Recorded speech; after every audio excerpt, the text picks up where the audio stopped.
Welcome to Padmavathi gardening. இன்றைக்கி வீடியோவில் சாமந்தி செடியில் மொட்டு வந்திருக்கு.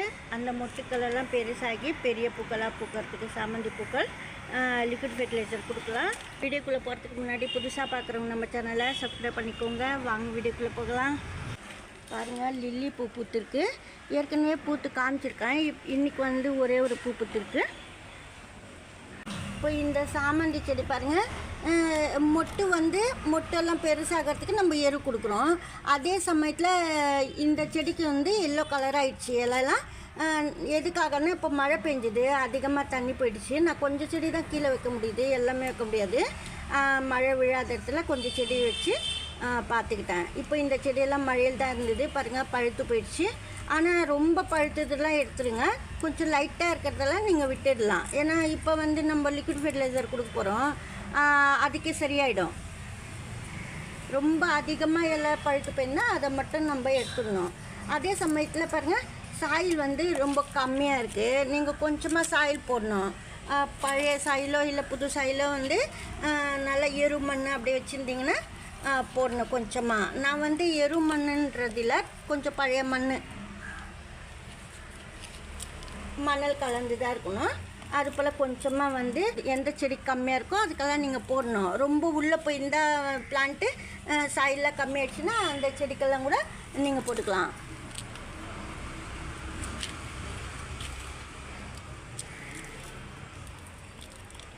இது போல் நம்ம போட்டுட்டு நீங்கள் எரு கொடுக்கணும்.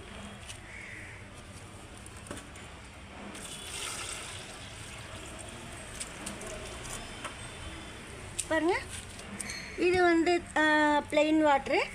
கொஞ்சமாக நீங்கள் ஏற்கனவே சொல்லியிருக்கிறேன், பழைய சாதம் வெல்லம் கலந்து வைக்கணும்னு சொல்லிட்டு, அதுதான் இந்த ஜெல்லு தான். அது நிறைய செஞ்சு வச்சுருக்கேன். கொஞ்சமாக உங்களுக்கு காமிக்கிறேன்.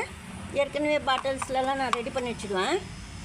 இப்போது இந்த பழைய சாதம் இருந்ததுன்னா நீங்கள் அதில் கொஞ்சமாக நாட்டு சர்க்கரை இல்லை சாதம் வெல்லமோ போட்டு கலந்துட்டு ஒரு 20 days வச்சுருந்திங்கன்னா ரொம்ப நல்லது. அதுக்கப்புறம் யூஸ் பண்ண ஆரம்பிச்சிடலாம். இப்போ இது போல் நம்ம போட்டுட்டு ரைஸ் வாட்டர் கொஞ்சம் சேர்த்துக்கணும். இப்போ பழைய சாதம் வெல்லம் கலந்து பண்ண முடியல அப்படின்னா நீங்கள் ரைஸ் வாட்டரில் நாட்டு சர்க்கரை தண்ணி கலந்துட்டு, அதாவது நாட்டு சர்க்கரை 1 லிட்டர் தண்ணியில் ஒரு அரை ஸ்பூன் 1 ஸ்பூன் அளவுக்கு நீங்கள் போட்டுட்டு நைட்டே வச்சிடணும். 3 லிட்டர் தண்ணி ப்ளைன் வாட்டர் சேர்த்துட்டு கொடுக்கலாம். நாட்டு சர்க்கரை அதிகமாக போட்டால் செடி லீஃபெல்லாம் ரெட் கலரில் மாறிடும், செடிக்கு கொஞ்சம் பாதிப்பாகும். நான் ஏற்கனவே இந்த செடி ஊற்றிருந்தேன். சில பக்கம் செடியில் பழுத்து காஞ்சுது. அதுக்கப்புறமா நான் நல்ல தண்ணி ஊற்றிட்டு கொஞ்சம் கம்மி பண்ணிட்டேன். நாட்டு சர்க்கரை கொஞ்சம் அதிகமானா கூட அது போல் செய்யும். இப்போ நீங்கள் ரைஸ் வாட்டரில் வெல்லம் கலந்து கூட கொடுக்கலாம். ரொம்ப அதிகமாக போடாமல் இப்போ நான் சொன்ன அளவே நீங்கள் கொடுக்கணும். இப்போ இந்த பிளான்ட்டுக்கெல்லாம் நான் ஊற்றி காமிக்கிறேன். ஏன்னா நல்லா கலந்துட்டு ஊற்றணும். பாருங்கள், ரொம்ப டார்க்காக இல்லை, கலர் பார்த்தாலே உங்களுக்கு தெரியும், லைட்டாக தான் இருக்கும். இது நம்ம எல்லா செடிக்கும் ஊற்றலாம், ரோஜா கூட ஊற்றலாம். ஆனால் நான் இப்போ மொட்டு வச்சுருக்கு, அதனால சாமந்தி செடிக்கெல்லாம் நான் கொடுக்குறேன். இது போல் எல்லோ கலர் லீஃபெல்லாம் கூட மாறிடும் நம்ம ஊற்றும் போது இந்த வெல்லம் கலந்த தண்ணி.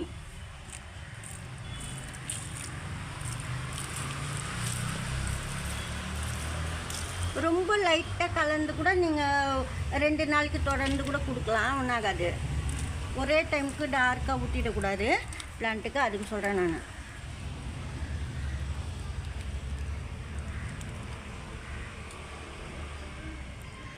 இது போலலாம் நம்ம கொடுத்துட்டோம். ஆனால் நீங்கள் மொட்டு மேலே மட்டும் தண்ணி அதிகமாக ஊற்றக்கூடாது. ஏற்கனவே மழைலாம் வந்திருக்கு, மழையிலே வச்சுருப்பீங்க. அந்த செடிக்கெல்லாம் மேலே ஸ்ப்ரே பண்ணக்கூடாது. சாயிலுக்குள்ளே மட்டுமே ஊற்றி விடணும் தண்ணி, வெல்லம் கலந்த தண்ணி. இல்லை ரைஸில் செய்ய முடியல, ரைஸ் வாட்டர் எடுத்து வைக்க முடியலன்னா நீங்கள் சாதா வெல்லமே கூட தண்ணியில் வெறும் ப்ளைன் வாட்டரில் கூட கலந்து செடி கொடுக்கலாம். இந்த வீடியோவில் தான் பிடிச்சிருந்தா லைக் பண்ணுங்கள். நன்றி, தேங்க்யூ.